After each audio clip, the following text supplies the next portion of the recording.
Let's talk about some of the next steps here. By when is Ripple obligated to pay that fine? And when that happens, is that the end of this chapter that started back in December 2020 when the SEC slapped Ripple with charges? Or do you expect an appeal from the SEC? Can that even happen at this stage? Or are we finally done with this legal battle? Well, in our minds, we are finally done. The fine pursuant to the court's order needs to be paid in 30 days, and we will do that.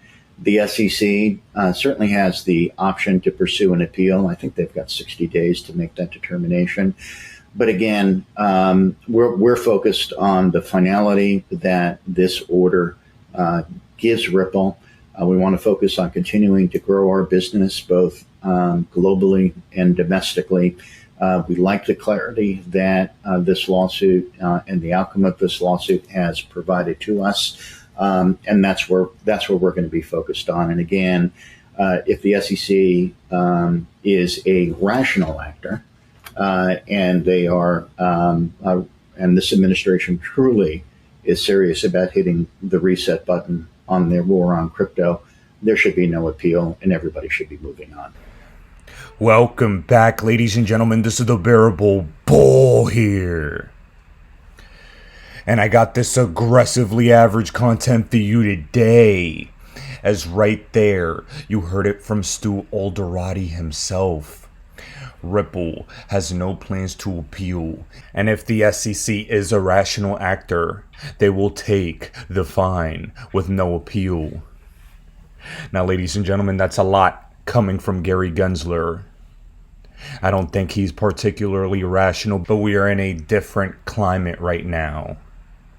We're in a climate where we really need to see whether or not this current administration wants to try and win over the crypto industry. And because of this, because it's an election cycle, we could see the SEC completely capitulate and have no appeals left.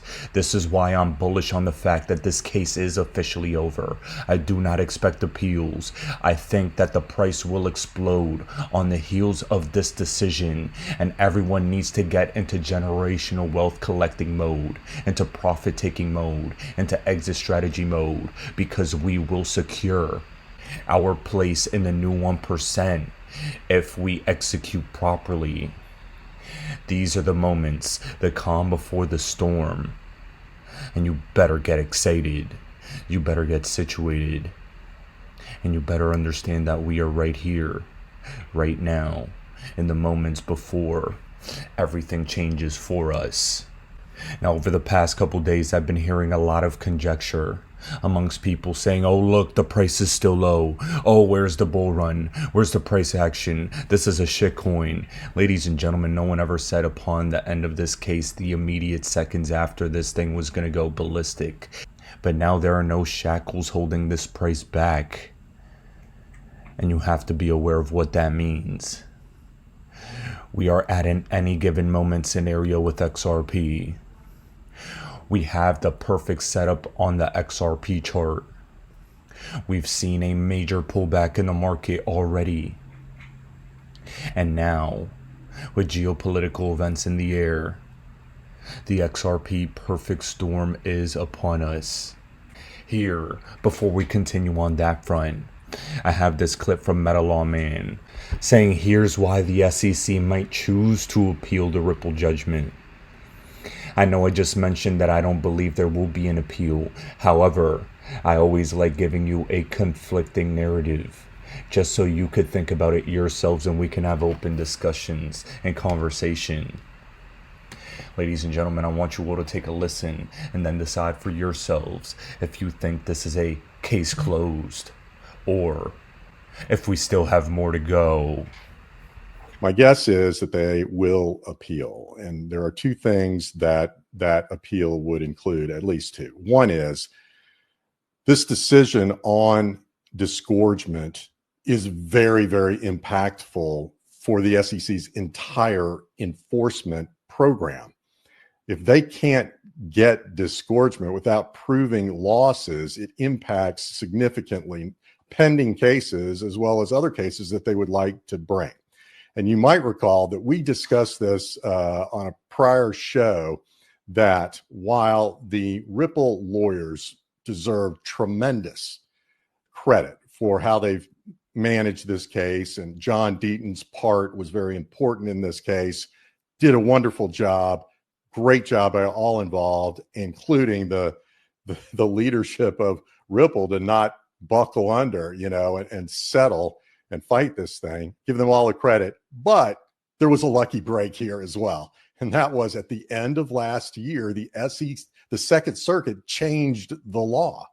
For my entire career, which was long, there was no requirement that on a securities violation like this, that the SEC had to show any losses.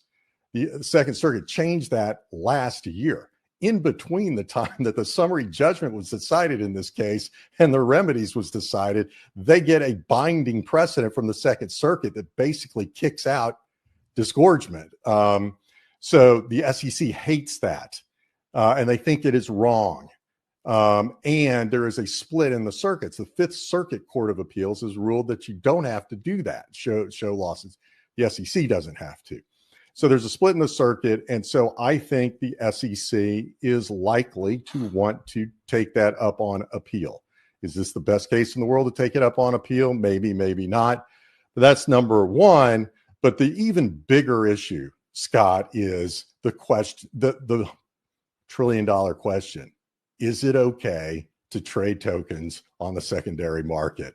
Are those securities transactions? And Judge Torres said, with respect to XRP, the sales by Ripple, the company, as well as Ripple executives on exchanges are not investment contracts, do not violate the securities laws, are okay. And so that impacts the other cases, Coinbase, Binance, Kraken, others.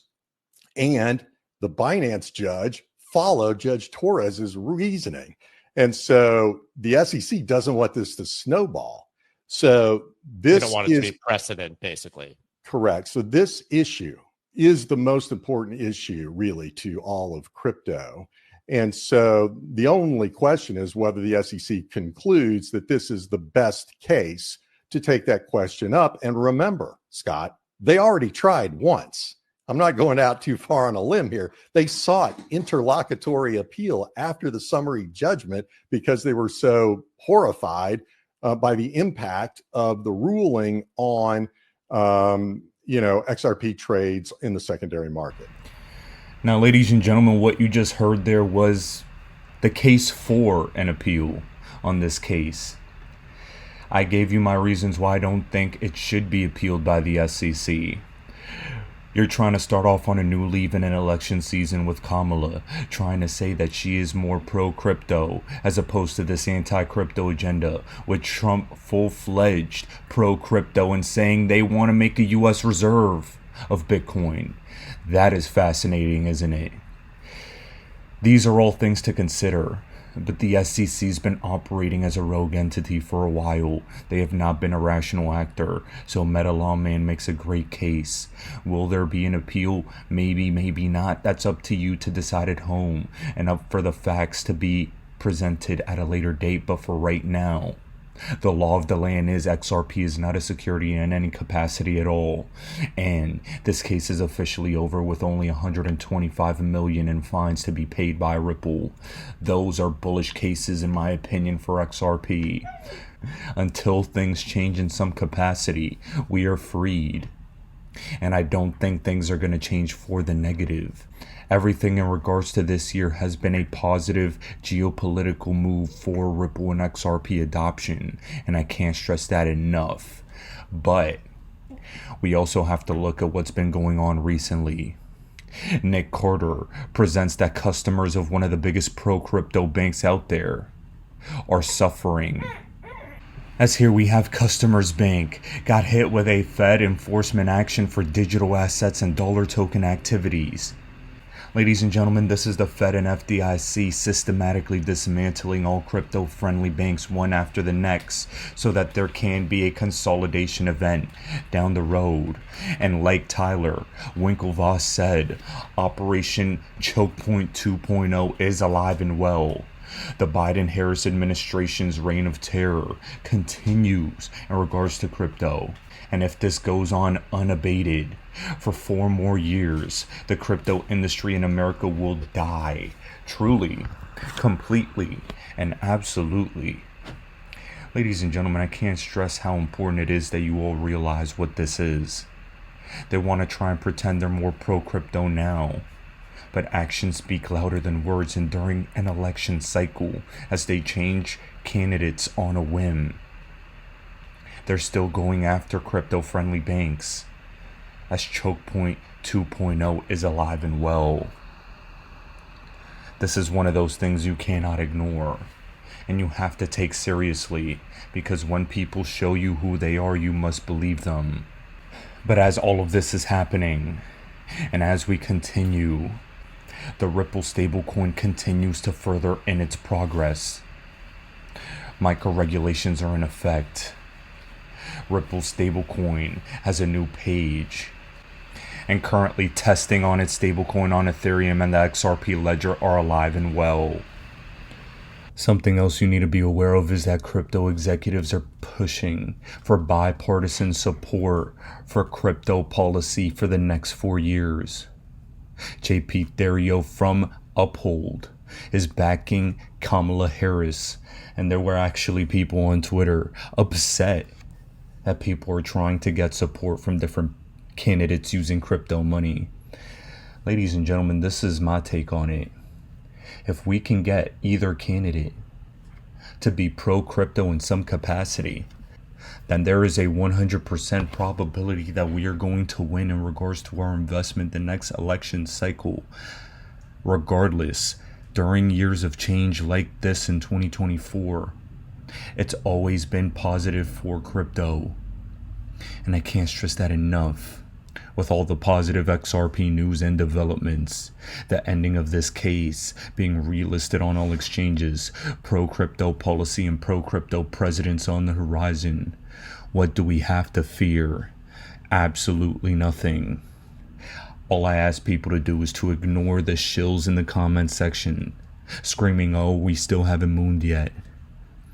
Ladies and gentlemen, XRP is inevitable. You see the writing on the wall.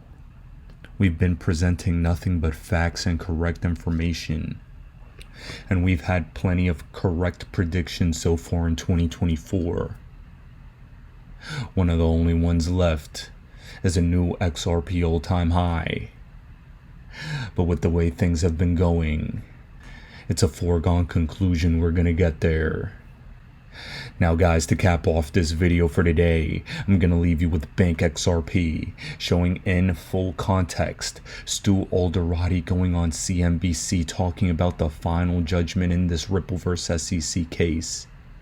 And if either one of these administrations are serious about getting elected, they better let this one go.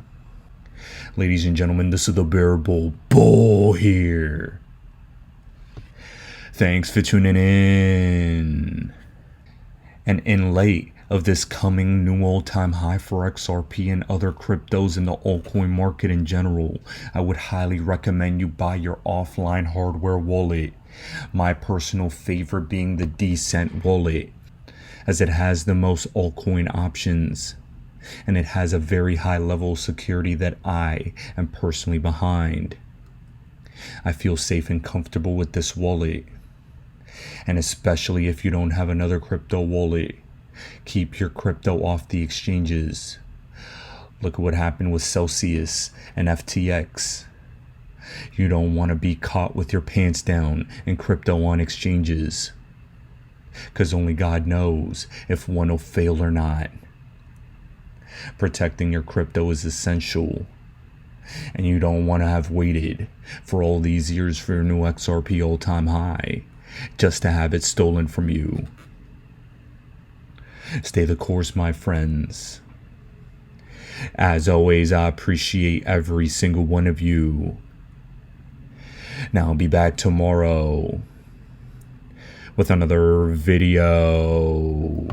Next, a federal judge ordered Ripple Labs to pay the SEC about $125 million in penalties, much less than the $2 billion that the agency had sought in a legal battle that began about 4 years ago. The civil penalty is related to charges of improperly selling its XRP token to institutional investors. Now, you might remember in July of last year, U.S. District Judge Annalisa Torres in Manhattan granted Ripple a partial win in the case, finding that sales of XRP on public exchanges were not considered unregistered securities offerings. The judge subsequently rejected a request by the SEC to appeal that ruling. Now, yesterday evening, Ripple CEO Brad Garlinghouse reacted to the decision, writing that the SEC had asked for $2 billion and the court reduced the agency's demand by about 94%, quote, recognizing that they had overplayed their hand. He called the ruling a victory for Ripple, the industry, and the rule of law, adding that the SEC's headwinds against the whole of the XRP community are gone. All right, for more on that order in the Ripple case, I spoke to the company's chief legal officer, Stuart Alderodi. He also took to X yesterday, calling the order a final judgment. He wrote that the court rejects the SEC's suggestion that Ripple acted recklessly and reminds the agency that this case did not involve any allegations of fraud or intentional wrongdoing and that no one suffered any financial harm. When speaking with Alderodi this afternoon, he reacted to the judgment and explains what's next for Ripple. So I saw your post on X yesterday reacting to a judge fining Ripple $125 million after ruling that institutional sales of XRP violated federal securities laws. Now, you called the SEC's request for $2 billion in fines and penalties an absurd demand and wrote that you actually respect that $125 million fine that the court has imposed. How are you feeling about this final outcome to a long and protracted legal battle with the SEC? We're feeling really good about it. Ripple, when it was first sued by the SEC almost 4 years ago, said that we were going to defend this case not only on our own behalf, but on behalf of the entire crypto industry. This administration, with this SEC under this chair, has clearly taken an anti-crypto stance and has engaged in a war on crypto that's playing out in the courts. I think they lost on everything that was important to them. Trying to establish that a token itself, in this case XRP, can be considered a security was soundly rejected by the court. And what the court said is a token is never a security in and of itself, just like a bar of gold is never a security. You can certainly package commodities or virtual currencies up and sell them as securities, but they're not securities in and of themselves. And that's the core clarity that we sought in this case, and the establishing that XRP is not in and of itself a security is the law of the land. What the judge did find is that certain historical sales, beginning around 2015, the way that those sales were packaged with sophisticated third parties, they should have been registered under the securities laws. And that's the piece of the decision that we respect. The judge rejected a $2 billion ask from the SEC because she found that Ripple didn't act recklessly. We didn't act with any intention to defraud anybody. And in fact, there were no victims. The counterparties to those transactions suffered no financial loss at all. But staying true to the law, since there was a technical violation of the failure to register those historical sales, she did impose a fine of $125 million.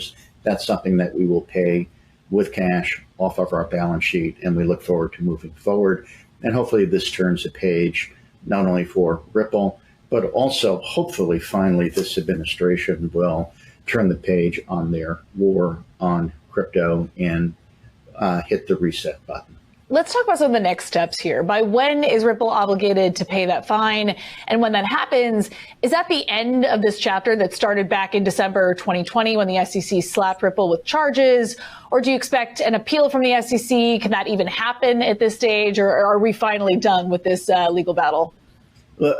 In our minds, we are finally done. The fine pursuant to the court's order needs to be paid in 30 days, and we will do that. The SEC certainly has the option to pursue an appeal. I think they've got 60 days to make that determination. But again, we're focused on the finality that this order gives Ripple. We want to focus on continuing to grow our business both globally and domestically. We like the clarity that this lawsuit and the outcome of this lawsuit has provided to us, and that's where we're going to be focused on. And again, if the SEC is a rational actor, and they are, and this administration truly is serious about hitting the reset button on their war on crypto, there should be no appeal, and everybody should be moving on. Now, a lot of people saw the initial ruling on XRP as a big win, not just for Ripple, but the crypto ecosystem as a whole. You run Ripple's legal team. Any big takeaways on what this means for your company in particular, and also the industry more broadly? Yeah, I think it has a tremendous impact, positive for Ripple, and a tremendous impact, positive for the industry more broadly. Ripple, when we were first sued in December of 2020, as I noted earlier, we said, look, we're going to defend this case not only because we think that allegations that are being made against our company are wrong-minded, and we think ultimately they're not going to be able to survive judicial scrutiny, but we're going to defend it on behalf of the entire crypto industry, because we knew that we were the tip of the sword. We knew that the SEC would start with Ripple and then start working their way down and bring litigation in lawsuits and enforcement actions against the rest of the industry.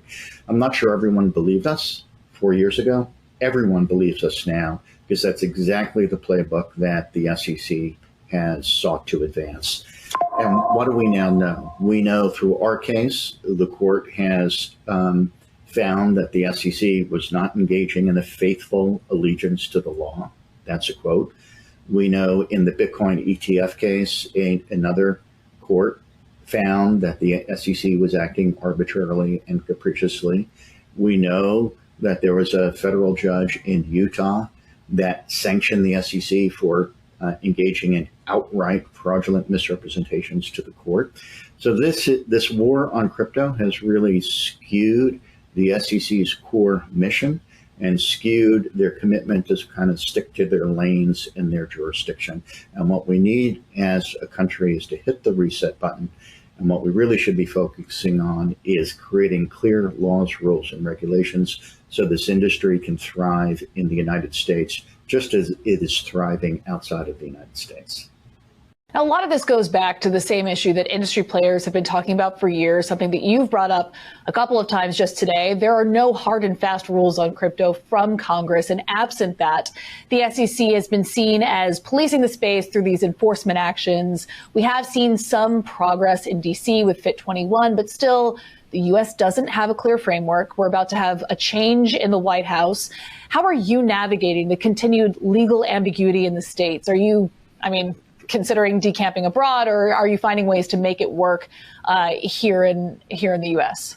Well, since December of 2020, Ripple has grown our business exponentially, but 90% of that growth has occurred offshore, in Singapore, in the EU, in London, in Dubai, in Brazil, all under regulatory supervision and with regulatory permission. Unfortunately, the ability to grow our business in the U.S. has been hamstrung, and the ability to grow crypto in the U.S. has been hamstrung. So these jobs, these tax dollars, these great minds that are backing and developing this innovation, they're all moving offshore. So we need a clear set of laws, rules, and regulations in the U.S. for crypto. The SEC appointing themselves, self-appointing themselves as the crypto cop on the beat for this industry has been a failed strategy, as we prove it in our case. Their jurisdictional reach has limits, and they can't supervise industries, or they can't supervise transactions that are not in and of themselves security transactions. And simply calling crypto securities because you want to supervise it doesn't make crypto a security, and that's what we have established clearly in our case. So we're very invested in a good policy outcome. We engage on both sides of the aisle on this, and we're hoping, again, that the combination of our litigation outcome, the combination of the election season we're in, we can really see a reset button here, and we can finally move away from wasting tax dollars on victimless charges in courts and building a rational and practical framework for the crypto industry in the United States. Alderodi also discusses his recent political donations and his reasoning behind them. You'll be able to check out his full interview over at cnbc.com/cryptoworld. Okay, that's all for Crypto World today, but we'll be back again tomorrow, and we'll see you then.